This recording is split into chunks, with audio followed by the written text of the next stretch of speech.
માતાજી જય ગૌ માતા। હું છું આપણો રાજેશ પંચાલ, ગામ છત્રાલાથી। તો આપણે આજે અમારા ખાસ મિત્ર હતા સીએન ભુવાજી વિશે વાત કરવાની છે। તો મિત્રો, આમાં કંઈ મારું ખોટું તો જે થયું છે વાત બરાબર છે। એમને મારું અપમાન કરેલું છે, એના લીધે મારે ઘણું બધું કહેવાનું બાકી છે। એટલે મિત્રો, વિડીયોને અંત સુધી જોજો કે સીએન ભુવાજી કઈ સિસ્ટમથી શું કરે છે। એટલા માટે આપણે આ વિડીયોને યુટ્યુબના માધ્યમથી આગળ શેર કરવાનો છે, કારણ કે જે પણ ધતિંગ કરે છે, આપણે માતાજીને તો માનીએ જ છે, સતી માતાને, મેરડી માતાને દિલથી માનીએ છીએ। જે દિવસે આપણે જેલમાંથી છૂટીને ગયા હતા, તો રાત્રે 3જા નંબરમાં ત્યાં સતી માતાના ધામે દર્શન કરવા મોરાલ ગયો હતો। વાતો એવી છે કે અત્યારે જે ધૂણ કરે છે ધતિંગ જેવું જ છે, બરાબર। લોકોના કામ તો એ કહેતા હોય કે આ લોકોના કામ થયા, આ લોકોના કામ થયા, તદ્દન ખોટું છે। અને જે હાથમાં દીવો પ્રગટાવે છે એ તો હું તમને ટૂંક સમયમાં જ વિડીયો વાયરલ કરી અને બતાવીશ। હું પણ એવી રીતના હાથમાં દીવો પ્રગટ કરી શકું છું, કારણ કે એ સામાન્ય છે, કોઈ પણ વ્યક્તિ કરી શકે છે। કોઈ કહેતું હોય કે આમાં આપણે હાથમાં દીવો કરવાથી બળીએ, એ વસ્તુ તદ્દન ખોટી છે। દરેક વ્યક્તિ, નાનામાં નાનો માણસ પણ હાથમાં દીવો પ્રગટાવી શકે છે। એમાં કંઈ માતાજીનું શક્તિ હોતી નથી, બસ આપણી ભક્તિ હોવી જોઈએ। તો મેં પણ આ કરેલું છે। અને જે સમયે અને લોકોને એવું કહે છે કે આટલા દિવસમાં 72 કલાકમાં કામ થઈ જાય, તો 72 કલાકમાં આજ દિવસ સુધી ભલે કોઈનું કામ થયું છે માતાજીની ભક્તિથી, એ જ બાકી સીએન ભુવાજી એવું કહેતા હોય કે 72 કલાકમાં કામ થાય છે। અને ઘણા લોકો ખાલી એવા જ છે કે કામ થાય તો બરાબર, પણ ઘણા લોકોનું કામ થયું નથી। ઘણા બધા મારી ઉપર ફોન પણ આવે છે।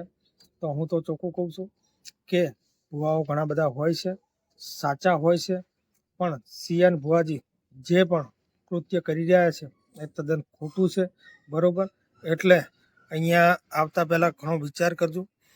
મારી ઉપર ઘણા બધા ભાઈઓનો ફોન આવે છે, એટલે કહે છે કે અમારું કામ નથી થયું, તો બરાબર છે, એ તમારે વિચારવાનું છે ભાઈ। જ્યાં સુધી અમને જે બોલેલા છે ગૌશાળા વિશે, કે જ્યાં સુધી અહીંયા જે પણ આવક થશે એ આપણે ગૌશાળામાં આપીશું।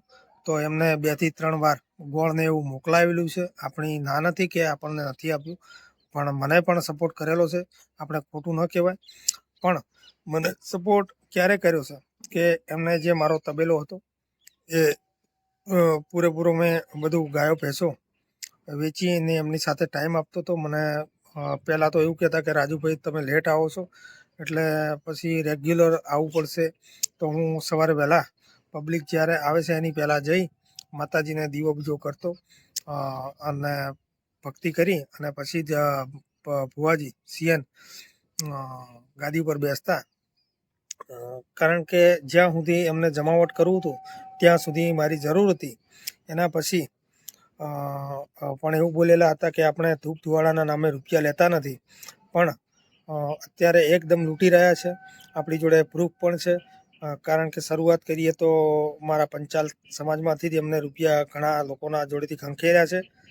કારણ કે મારી એક ફઈની છોકરી, એટલે એને વહી આવતી હતી, કોઈ પણ માતાજીનું તકલીફ હશે તો એમને ટાળાવાળા કર્યા અને એની જોડેથી 21,000 રૂપિયા લીધા હતા। પછી મેં ફોન કરીને એમને કીધું કે આવા રૂપિયા તમે કેમ લીધા છે, તો એમને કંઈક પરત તો આપેલા છે, પણ પૂરેપૂરા રૂપિયા પરત આપેલા નથી। અને જે પણ ગાડી વિશે છે, જે પણ ચર્ચાઓ છે આપણે બાકી છે, આગળના વિડીયોમાં કરીશું।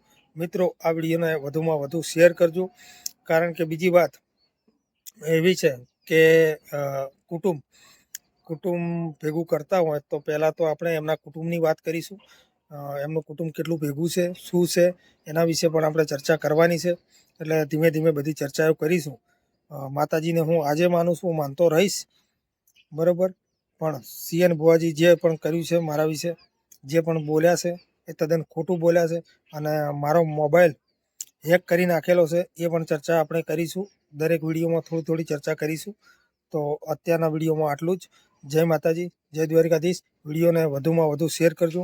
અત્યારે એમની કોઈ પણ ચેનલ બીજી છે એની અફવાને લઈને કોઈ પણ આવતા હોય તો આવતા પહેલાં વિચાર કરજો. હું ના તો નહીં પાડું, માતાજીને નમવા આવજો, પણ ભુવાજી તો તદ્દન ખોટા છે. બરાબર, કારણ કે જે પણ વાતો છે, જે પણ છે, એમના ગામમાં શું ઝઘડો હતો, એમનાથી શું છે, બધી મને ખબર છે. બરાબર, અને સીએન ભુવાજી અત્યારે ઘણું બધું એમ કહેતા હોય કે હું આમ કરી નાખું, તેમ કરી નાખું, પણ એ વાત દરેકની માતા દરેકનું કામ કરે છે. દરેકની કુળદેવી હોય છે, ચડાવ દેવું હોય છે, તો તમે ડાયા ભૂળો ભૂવો લાવી અને આ બધા કામ કરાવી શકો છો. એવું નથી હોતું કે અમે આટલા ભૂવા ફર્યા, આટલા ભૂવા, પણ ભક્તિ આપણી હોવી જોઈએ. અને ભક્તિ કરો તો દિલથી કરો. કોઈમાં આપણે દરેકને થોડી થોડી જાણકારી આપતા રહીશું. જય માતાજી. અને બીજા અરવિંદભાઈ ભુવાજી છે મુનાથી, એ પણ બહુ સરસ કામ છે એમનું. વાઘાભાઈ છે, એમનું પણ બહુ સરસ કામ છે. ઘણા બધા ભુવાઓ છે એ વગર રૂપિયાએ કામ કરે છે, કારણ કે ત્યાં